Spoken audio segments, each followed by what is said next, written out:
Halo dan selamat pagi, siang, sore, serta malam untuk teman-teman semua yang sedang menonton video ini, khususnya kepada Miss Hesniati selaku dosen pembimbing atau dosen pengampu mata kuliah Manajemen Keuangan Internasional.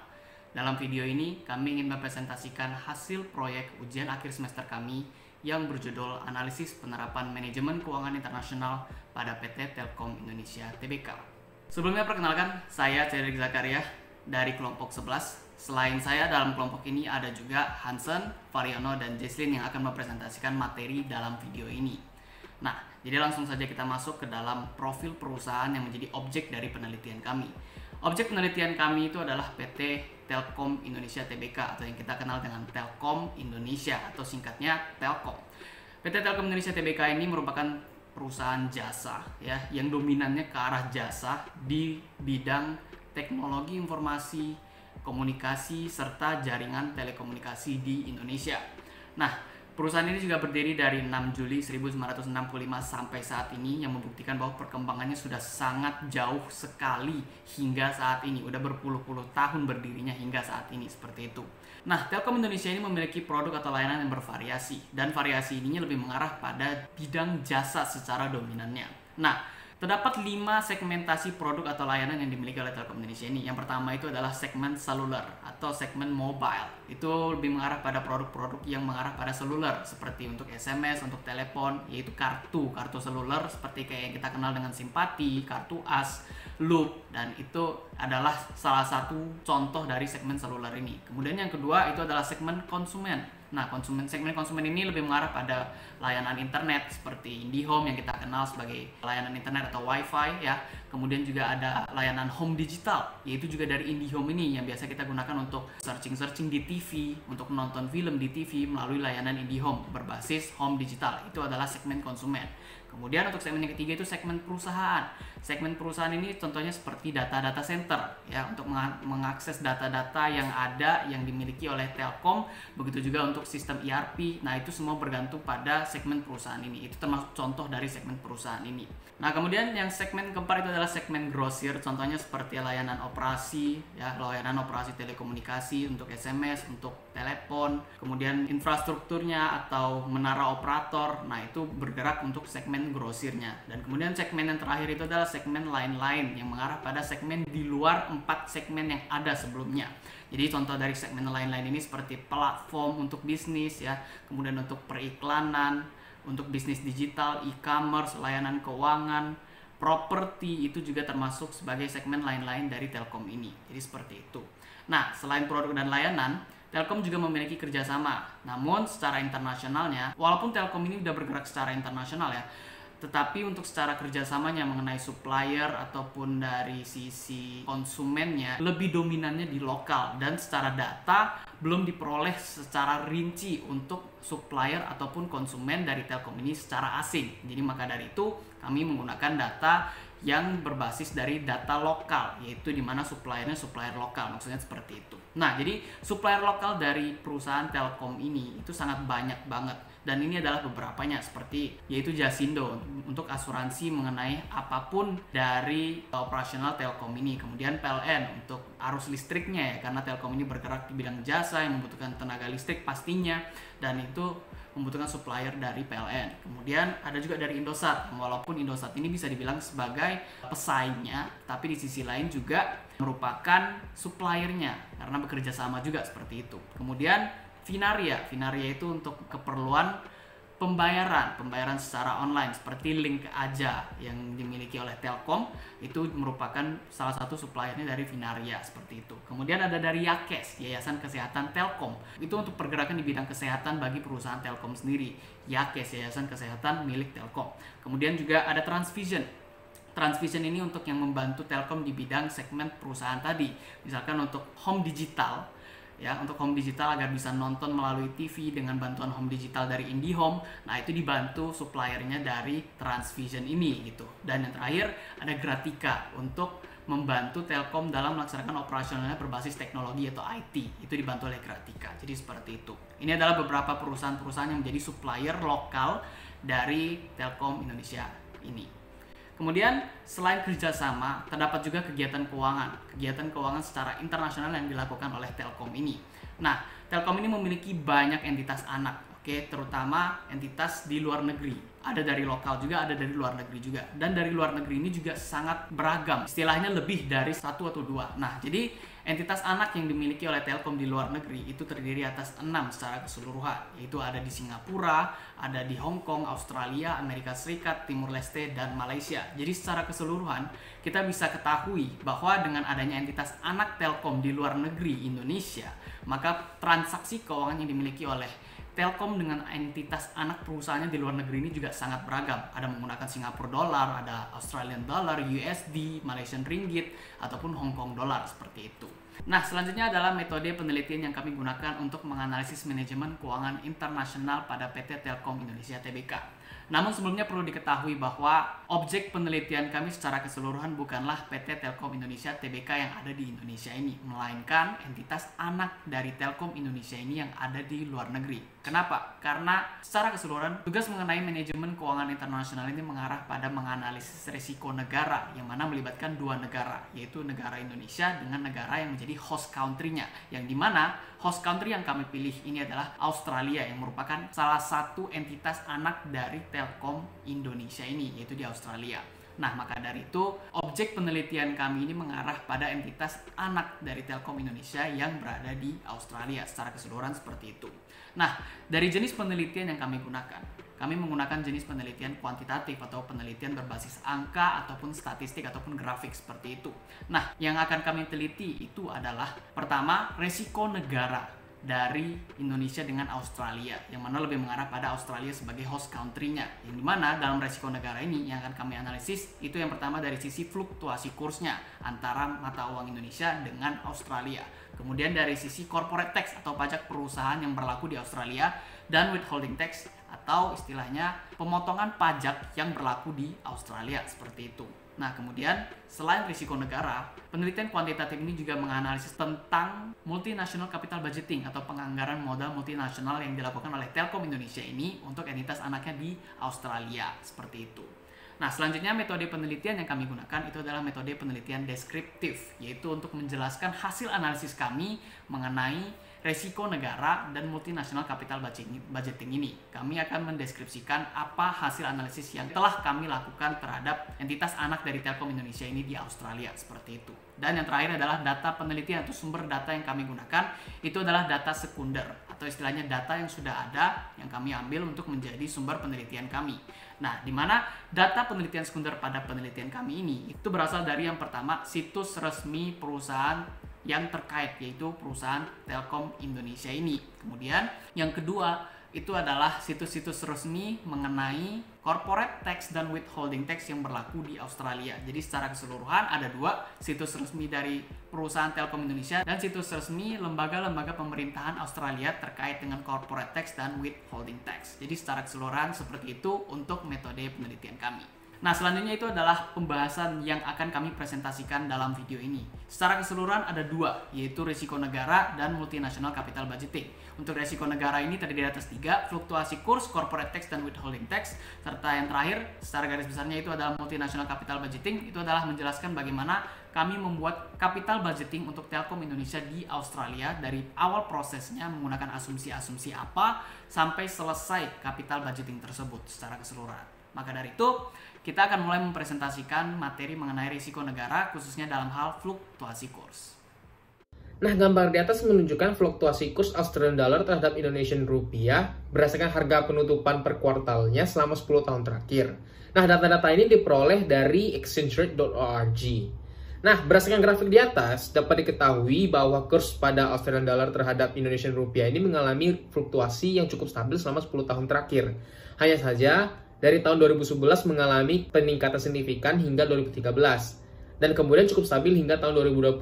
Nah, jika dikaitkan dengan risiko negaranya, fluktuasi kurs ini dapat menyebabkan penjabaran laporan keuangan hingga distribusi arus kas dari PT Telkom Indonesia ke entitas anak perusahaannya yang berada di Australia ataupun sebaliknya menjadi tersebar pada periode mendatang.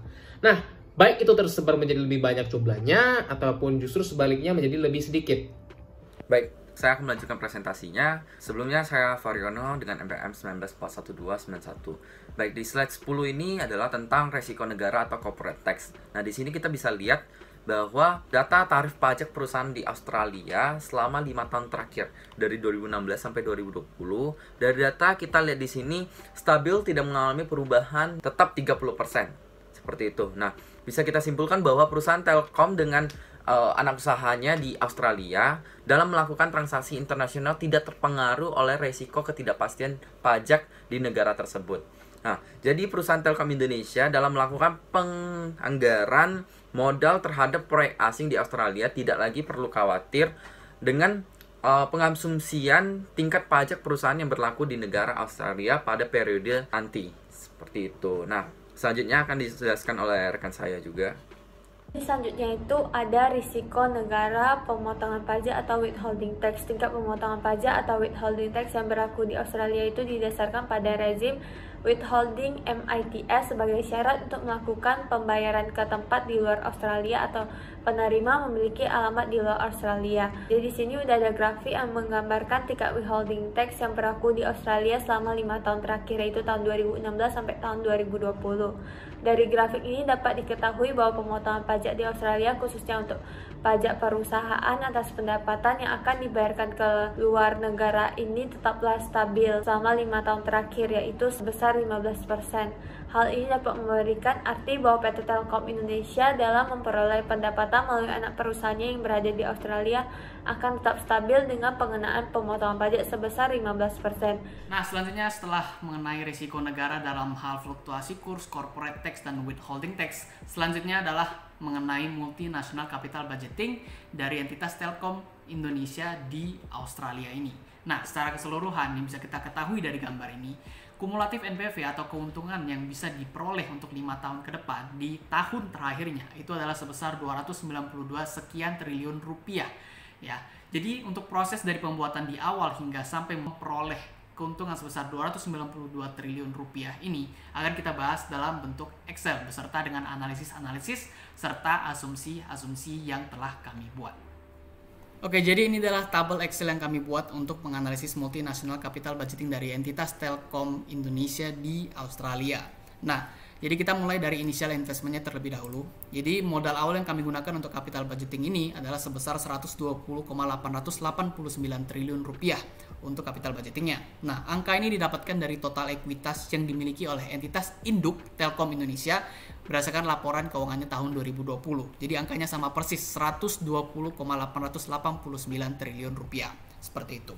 Nah, kemudian kita lanjutkan ke kurs. Oke. Nilai tukar yang akan kami gunakan untuk capital budgeting ini 5 tahun ke depan itu didasarkan pada nilai tukar antara Australian dollar terhadap Indonesian rupiah selama 5 tahun terakhir di kuartal keempatnya. Jadi teman-teman bisa lihat di sini bahwa nilai tukarnya selama 5 tahun terakhir ini cukup stabil ya, di 103, 94, 98, 103, 93. Secara keseluruhan tidak lebih dari 110 ataupun tidak kurang dari 90 seperti itu. Nah, jadi cukup stabil menurut kami. Nah, maka dari itu kami asumsikan untuk mengambil nilai kursnya sebagai kepentingan capital budgeting ini, kami asumsikan berdasarkan rata-rata dari 5 tahun terakhir ini. Rata-rata nilai tukar 5 tahun terakhir ini yaitu sebesar 0,000098 Australian dollar.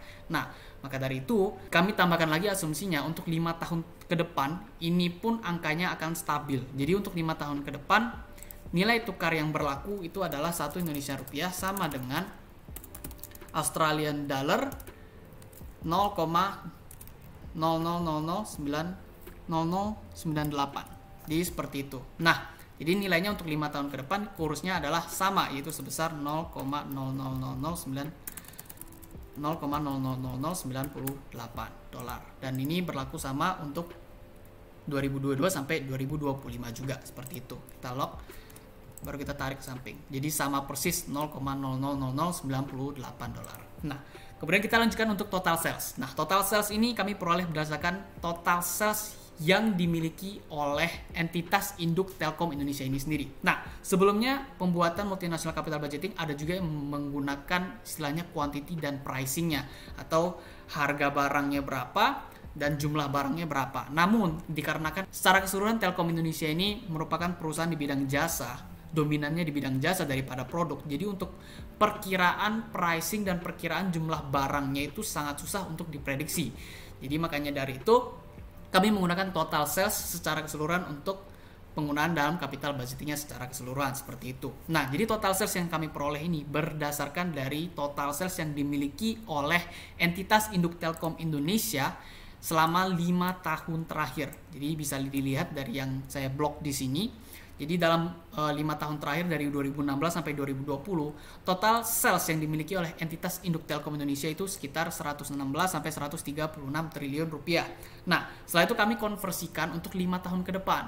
Oke, untuk 5 tahun ke depan dari 2021 sampai 2025, kami konversikan berdasarkan asumsi nilai tukarnya itu yaitu Rp10.204. Nah, Rp10.204 itu didapatkan dari mana? Itu didapatkan dari 1 dibagi dengan nilai kurs ini, nilai kurs 0,000098 ini. Jadi hasilnya adalah 10.204. Ini untuk mempermudah agar tidak terlalu banyak asumsi nilai tukar yang terjadi untuk capital budgeting ini. Nah, jadi setelah diasumsikan dengan dibagi, hasilnya sudah kita peroleh dalam bentuk Australian dollar ya untuk 5 tahun ini. Nah, setelah itu kami rata-ratakan untuk tahun yang pertama di tahun 2021, ya ini tahun 2021, ini 2022 dan seterusnya. Nah, jadi yang untuk tahun 2021 ini itu dirasakan dari rata-rata 5 total sales dari entitas induk Indonesia yang dikonversikan dalam bentuk Australian dollar. Nah, itu dimasukkan dalam tahun pertama. Dan kemudian kami asumsikan untuk tahun berikutnya akan meningkat sebesar 10%. Jadi ini akan bertambah 10%, ini bertambah 10% dari tahun sebelumnya, bertambah lagi sampai tahun 2025. Jadi sudah persis di sini angkanya dan kami langsung masukkan ke dalam multinational capital budgetingnya untuk mempermudah dan mempersingkat waktu untuk penjelasannya. Jadi di sini bisa teman-teman lihat 12, 13, 15, 16, 18. Jadi di sini juga persis ya, 12, 13, 15, 16, 18. Jadi sama persis angkanya seperti catatan data di sini. Nah, itu untuk total salesnya. Nah, selanjutnya kita lanjut ke total revenue in-house country atau total penjualan atau total pendapatan di negara tuan rumahnya, host country-nya yaitu Australia. Nah, jadi karena di nomor 2 itu bukan pricing dan quantity, melainkan total sales, maka itu juga berlaku untuk nomor 3, sama persis seperti nomor 2 ya untuk total revenue-nya. Jadi langsung sama dengan nomor 2. Itu kita tarik juga untuk yang berikutnya. Jadi sama persis angka nomor 2 dengan nomor 3. Jadi secara keseluruhan seperti itu. Nah, selanjutnya kita lanjut dengan nomor 4, total variable cost. Nah, variable cost ini juga secara keseluruhan datanya itu dirasakan pada data dari entitas induk Telkom Indonesia yang ada di Indonesia negaranya. Ya, karena data keuangan dari entitas anak di perusahaan anak Telkom Indonesia di Australia itu sangat minim dan bahkan tidak ada sama sekali diperoleh gitu secara terbuka. Maka dari itu kami menggunakan datanya secara keseluruhan dari entitas induknya Telkom Indonesia, karena Telkom Indonesia juga perusahaan terbuka, perolehan datanya lebih mudah dari sana gitu.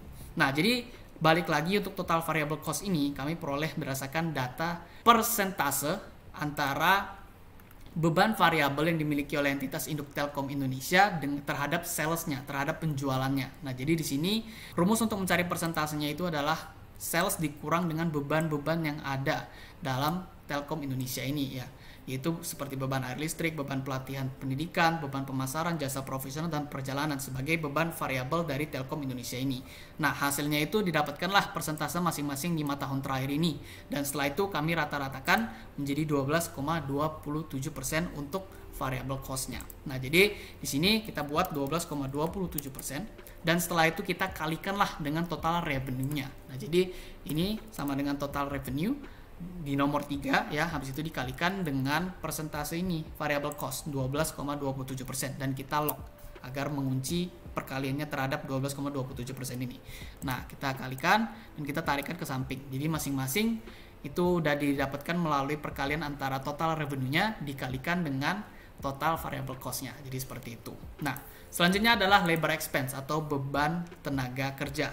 Ya, jadi untuk beban tenaga kerja ini itu kami peroleh berdasarkan jumlah karyawan dari Telkom ini dikali dengan UMK di Australia per tahun. Karena capital budgeting ini untuk 5 tahun ke depan, maka dari itu UMK-nya didasarkan per tahunnya. Nah, jadi sebelumnya untuk jumlah karyawan yang diprediksi ini itu didasarkan dari jumlah karyawan yang dimiliki oleh Telkom Indonesia, entitas induk dari Telkom Indonesia ini. Nah, berdasarkan laporan tahunan yang dimiliki oleh entitas induk Telkom Indonesia ini terdapat 2 jenis karyawan yang dimilikinya. Yang pertama itu adalah karyawan Telkomnya dan karyawan entitas anaknya. Maka dari itu, karena capital budgeting ini ditargetkan untuk Australia yang merupakan entitas anak dari Telkom Indonesia, maka kami mengambil jumlah karyawan berdasarkan entitas anaknya. Nah, namun setelah kita ketahui dari 5 tahun terakhir ini 8.000, 10.000, 11.000 sampai 15.000 ini, perlu kita ketahui bahwa jumlah entitas anak yang dimiliki oleh Telkom ini juga sangat banyak. Tidak cuma satu, tidak cuma di Australia, tetapi ada banyak lagi di berbagai negara, bahkan secara lokal juga ada. Nah, jumlah entitas anak yang dimiliki oleh Telkom Indonesia ini itu adalah 34. Maka dari itu kami bagi untuk memastikan jumlah karyawannya per entitas anaknya. Salah satunya untuk Australia ini. Maka dari itu kami bagikan 5 tahun ini, masing-masing 5 tahun terakhir ini dibagi dengan 34, hasilnya sudah didapatkan adalah 200-an hingga 400-an untuk salah satu entitas anaknya. Jadi seperti itu. Nah, setelah diketahui masing-masing entitas anaknya per tahun, kami kalikanlah dengan UMK di Australia per tahunnya. Nah, itu perhitungan dari per jam, yang diketahui itu per jam, kemudian kalikan per minggu untuk per minggu, dan kemudian dikalikan untuk per tahunnya. Jadi 39.197,60 Australian dollar per tahunnya untuk UMK di sana. Nah, jadi setelah itu kita kalikan jumlah karyawan yang di sini per entitas anak dikalikan dengan UMK, hasilnya adalah seperti ini. Dan ini untuk masing-masing 5 tahun ke depan. Nah, jadi untuk labor expense ini tidak buat kami tidak membuatnya stabil untuk 5 tahun ke depan, melainkan bertambah terus sesuai dengan 5 tahun terakhir yang terjadi gitu. Dari tahun ke tahun selalu mengalami peningkatan, maka dari itu untuk labor expense yang akan dimasukkan dalam multinational capital budgeting ini juga akan mengalami peningkatan selama 5 tahun ke depan. Jadi seperti itu. Jadi untuk labor expense-nya sudah kami masukin 10, 11, 13, 15, 17. Begitu juga ada di sini 10, 11, 13, 15, 17. Sama persis langsung kami masukin untuk mempersingkat waktu juga. Nah, setelah itu other annual fixed cost di nomor 6. Nah, other annual fixed cost ini hampir sama dengan variable cost. Bedanya yang nomor 4 adalah variable cost, yang ke-6 itu adalah fixed cost untuk beban tetapnya. Nah, jadi itu didasarkan juga dari persentase antara beban-beban tetap yang dimiliki oleh entitas Telkom terhadap sales-nya. Nah, jadi ada beban umum dan beban asuransi, dikurangi dengan sales, dapatlah persentasenya, habis itu kami rata-ratakan, itu dapatlah 12,75%. Jadi langsung kita masukkan ke dalam sini 12,75%, dan kita kalikanlah, yaitu total revenue, bukan labor expense-nya yang dikalikan, total revenue dikali dengan other annual fixed cost-nya ini, dan kita lock. Oke. Setelah itu kita tarik untuk 5 tahun ke depan. Nah, jadi didapatkanlah masing-masing other annual fixed cost berdasarkan persentasenya, yaitu 12,75%. Nah, seperti itu. Kemudian kita lanjutkan dengan depreciation. Nah, depreciation itu didasarkan juga dengan cara yang sama dengan variable atau annual fixed cost, yaitu persentase antara depreciation terhadap sales yang dimiliki oleh entitas induk Telkom Indonesia. Nah, jadi sales ini dikurangkan dengan beban penyusutan dan amortisasi, dapatlah persentasenya, habis itu dirata-ratakan, yaitu didapatkanlah 10,12%. Jadi langsung aja kita masukin 10,12% dan kita kalikan dengan total revenue-nya. Jadi total revenue dikali dengan depreciation punya persentase, kita lock dan kita tarik untuk tahun-tahun berikutnya. Jadi seperti itu. Oke, selanjutnya itu adalah total expense. Nah, jadi untuk total expense ini adalah hasil pertambahan dari semua expense yang ada, yang diketahui, yang dicari, yang kita analisis untuk capital budgeting ini, yaitu pertambahan dari 4, 5, 6, dan 7. Jadi kita tambahkan nomor 4, tambah nomor 5, tambah nomor 6, tambah nomor 7. Jadi seperti itu. Begitu juga untuk tahun-tahun berikutnya. Kita langsung tarik saja. Nah, jadi udah diketahui total expense-nya, kita lanjutkan dengan earning before tax of subsidiary. Nah, EBT ini kita peroleh dari total revenue dikurangkan dengan total expense yang diperoleh. Oke, jadi kita langsung kurangkan, hasilnya kita tarik juga untuk tahun-tahun berikutnya. Nah, kemudian lanjut nomor 10, host government tax. Nah, host government tax itu mengarah pada corporate tax yang berlaku di Australia. Nah, berdasarkan presentasi-presentasi yang sudah dilakukan sebelumnya, kita sudah mengetahui bahwa host government tax atau corporate tax yang berlaku di Australia selama 5 tahun terakhir itu adalah 30% stabil. Oke, 30% stabil membuat kami mengasumsikan bahwa untuk tahun-tahun berikutnya juga akan stabil. Maka dari itu kami membuat untuk corporate tax-nya itu adalah sebesar 30%. Nah, untuk 5 tahun berikutnya, jadi semuanya tetap sama hingga tahun 2025. Nah, jadi perhitungannya adalah dengan mengkalikan EBT ini dikalikan dengan 30%. Di lock dan kita tarik untuk tahun-tahun berikutnya. Nah, setelah itu kita lanjutkan dengan nomor 11, earning after tax. Tadi EBT, ini EAT. Nah, rumus EAT ini adalah dengan mengurangi nomor 9 dengan nomor 10, yaitu EBT dikurang dengan corporate tax-nya. Jadi kita kurangkan dan kita tarik ke samping untuk tahun-tahun berikutnya. Jadi seperti itu caranya. Nah, selanjutnya adalah net cash flow to subsidiary. Nah, jadi untuk net cash flow to subsidiary, rumusnya adalah dengan menambahkan EAT itu ditambah dengan depreciation. Oke, ditambah dengan depreciation. Nah, hasilnya jadi agak sedikit lebih besar karena rumusnya adalah net cash flow to subsidiary untuk arus kas untuk anak usahanya. Nah, jadi hasilnya adalah earning after tax ditambah dengan depreciation. Nah, kita tarik juga untuk tahun-tahun berikutnya. Seperti itu. Nah, selanjutnya nomor 13 yaitu NCF remitted by subsidiary ya, yang diremit atau istilahnya dikirim ke induk dari anak usahanya. Nah, itu rumusnya adalah net cash flow dari nomor 12 dikalikan dengan 100%. Nah, dikarenakan dikali dengan 100%, maka hasilnya otomatis akan sama persis dengan nomor 12. Begitu juga untuk tahun-tahun berikutnya ya. Nah, kemudian kita mulai masuk ke nomor 14 yaitu withholding tax on remitted fund. Jadi pemotongan pajak untuk dana yang diremit atau yang dikirimkan ke induk perusahaan. Nah, berdasarkan presentasi sebelumnya diketahui bahwa withholding tax yang berlaku di Australia itu adalah sebesar 15% selama 5 tahun terakhir. Stabil, tidak ada koma-koma, persis di angka 15%. Maka dari itu kami asumsikan bahwa withholding tax untuk remitted funds ini akan berlaku juga 15% untuk tahun-tahun berikutnya.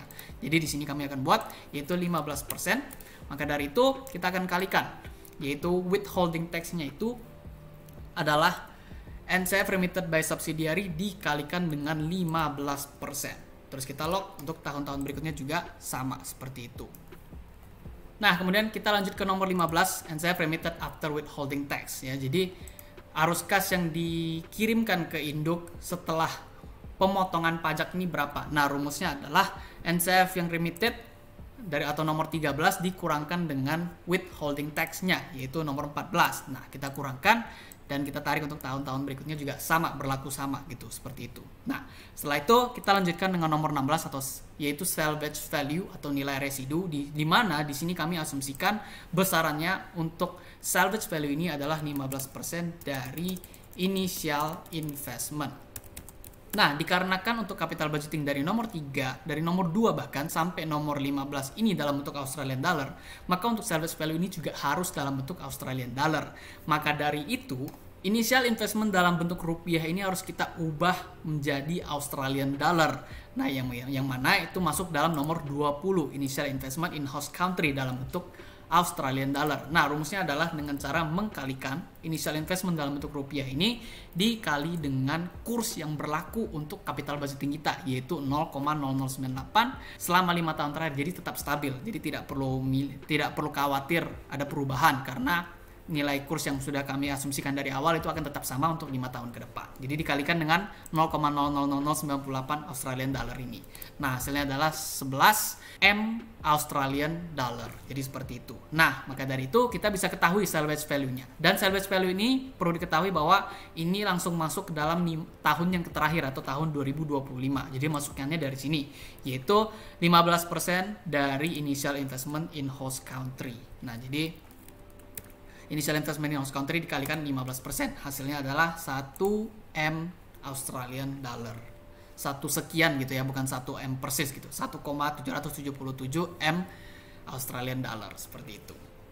Nah, selanjutnya adalah nomor 17, exchange rate to IDR. Nah, exchange rate to IDR ini sama persis dengan bagaimana kami mencari asumsi untuk mengkonversikan total sales entitas induk Telkom Indonesia ke Australian dollar, yaitu sebesar 10.204. Dari mana hasilnya? Dari sinilah hasilnya, yaitu dengan cara membagi 1 dengan kurs 0,000098 Australian dollar ini.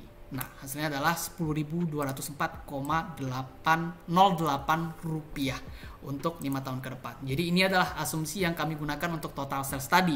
Maka dari itu, untuk mempermudah, maka sama dengan exchange rate to IDR nomor 17 ini. Jadi seperti itu. Nah, selanjutnya adalah cash flow to parent atau istilahnya arus kas untuk entitas induk. Nah, jadi rumusnya adalah kita bikin dalam kurung yaitu NCF remitter di nomor 15, oke? Ditambah dengan salvage value, dan karena salvage value-nya cuma 1 di tahun terakhir, kita harus lock ya. Kita harus lock, kemudian dikalikan dengan exchange rate to IDR di nomor 17. Nah, jadi rumusnya adalah seperti itu. Dan kita tarik untuk 4 tahun berikutnya juga. Jadi seperti itu. Nah, hasilnya masing-masing bisa kita lihat 79 triliun hingga 107 triliun untuk 5 tahun ke depan. Ini tidak dijumlahkan, ini masing-masing per tahun ya. Nah, kemudian kita carilah PV of parent cash flow ini. Nah, perlu diketahui bahwa rumus PV itu adalah cash flow dibagi dengan 1 ditambah suku bunga atau rate-nya. Itu baru dipangkatkan dengan tahun dalam capital budgeting itu. Misalkan untuk tahun pertama itu dipangkatkan dengan 1, tahun kedua pangkat 2, dan seterusnya. Nah, perlu kita ketahui dulu bahwa rate yang diperlukan di sini untuk PV di nomor 19 ini itu berdasarkan pada BI rate atau SBI tahun 2020, tepatnya di 31 Desember 2020.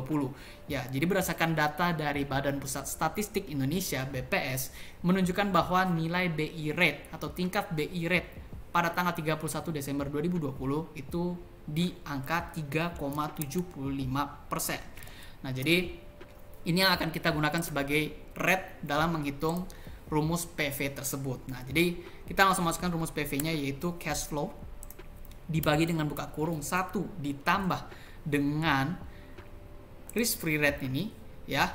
Baru kita lock. Oke, baru kita pangkatkan dengan 1 untuk tahun pertama, untuk tahun kedua 2, untuk tahun ketiga pangkat 3, dan seterusnya. Nah, kita akan tarik ke samping, tapi kita harus ubah dulu pangkatnya karena pangkatnya masih 1 kalau di sini. Nah, jadi kita ubah pangkatnya di sini adalah 2, kemudian di sini pangkatnya adalah 3, di sini pangkatnya adalah 4, dan di sini adalah pangkatnya 5. Jadi secara keseluruhan itu adalah rumus untuk PV of parent cash flow. Nah, setelah itu kita sudah ketahui nih nomor 20, initial investment in host country, yaitu hasil perkalian antara initial investment in Indonesian rupiah dengan kurs di nomor 1 ini. Nah, gitu juga di nomor 21 udah diketahui dari awal, yaitu berdasarkan total ekuitas dari entitas induk Telkom Indonesia, yaitu sebesar 120,889 triliun rupiah.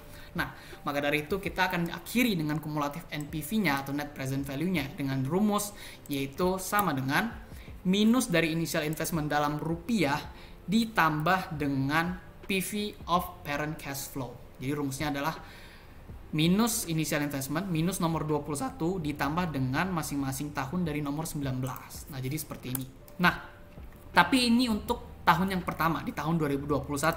Karena untuk tahun berikutnya bukan menggunakan initial investment lagi, melainkan menggunakan hasil NPV di tahun sebelumnya, yaitu minus 44 triliun ini. Baru ditambahkan dengan PV of parent cash flow-nya. Jadi seperti itu untuk tahun-tahun berikutnya. Jadi menggunakan tahun sebelumnya ditambah PV of parent cash flow sampai tahun ke 2025. Nah, jadi untuk memastikannya lagi, masih ada satu rumus lagi yang untuk memastikan bahwa ini perhitungannya sudah akurat atau belum, yaitu dengan cara sum atau tambahan dari seluruh PV of parent cash flow di nomor 19, baru kita kurangkan dengan initial investment dalam bentuk rupiah. Nah, jadi hasilnya adalah sama persis, yaitu 292,212 triliun rupiah keuntungan yang akan diperoleh dari proyek investasi anak usaha dari Telkom Indonesia di Australia. Walaupun begitu, perlu diketahui bahwa keuntungan ini didasarkan dari tahun terakhir, di tahun kelima, tahun 2025. Di tahun pertama, itu akan mengalami kerugian dulu, yaitu sebesar minus 44 triliun rupiah, dan kemudian akan mulai memperoleh keuntungan di tahun 2022 hingga tahun terakhir di tahun 2025.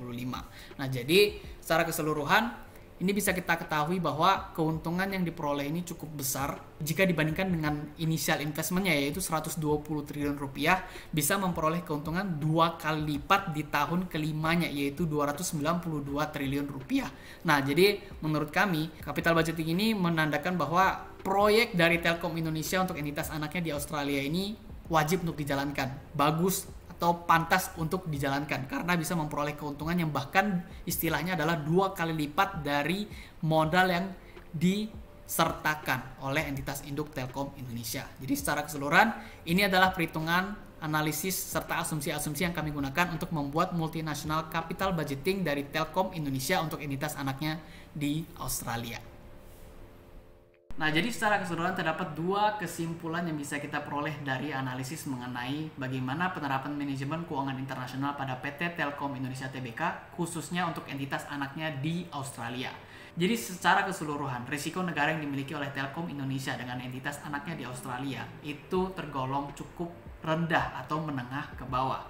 Hal ini dikarenakan risiko negaranya hanya berasal dari fluktuasi kurs antara mata uang Indonesia dengan Australia, yang dimana fluktuasinya pun cukup stabil secara keseluruhan berdasarkan data dari 10 tahun terakhir. Nah, dari sisi corporate tax dan withholding tax-nya secara 5 tahun terakhir datanya itu menunjukkan nilai yang sama, yaitu untuk corporate tax adalah 30% dan withholding tax adalah 15%, stabil selama 5 tahun terakhir. Maka dari itu untuk risiko negaranya tergolong cukup rendah karena hanya dipengaruhi oleh fluktuasi kurs yang ada antara Indonesia dengan Australia ini. Nah, kemudian dari sisi yang kedua yaitu dari sisi multinational capital budgeting.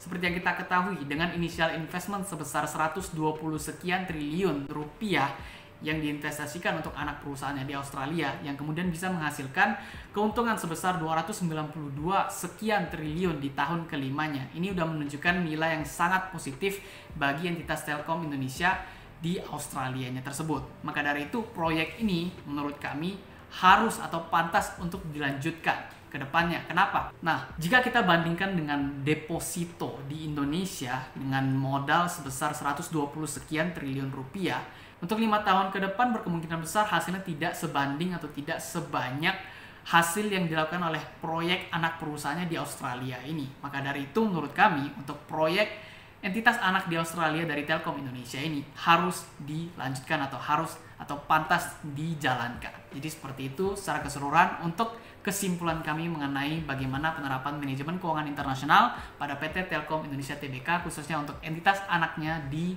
Australia. Maka dari itu sekianlah presentasi yang dapat kami sampaikan. Mohon maaf jika ada kesalahan kata dan kekurangan-kekurangan lainnya. Akhir kata kami ucapkan terima kasih dan selamat pagi, siang, sore, serta malam untuk semuanya yang menonton video ini.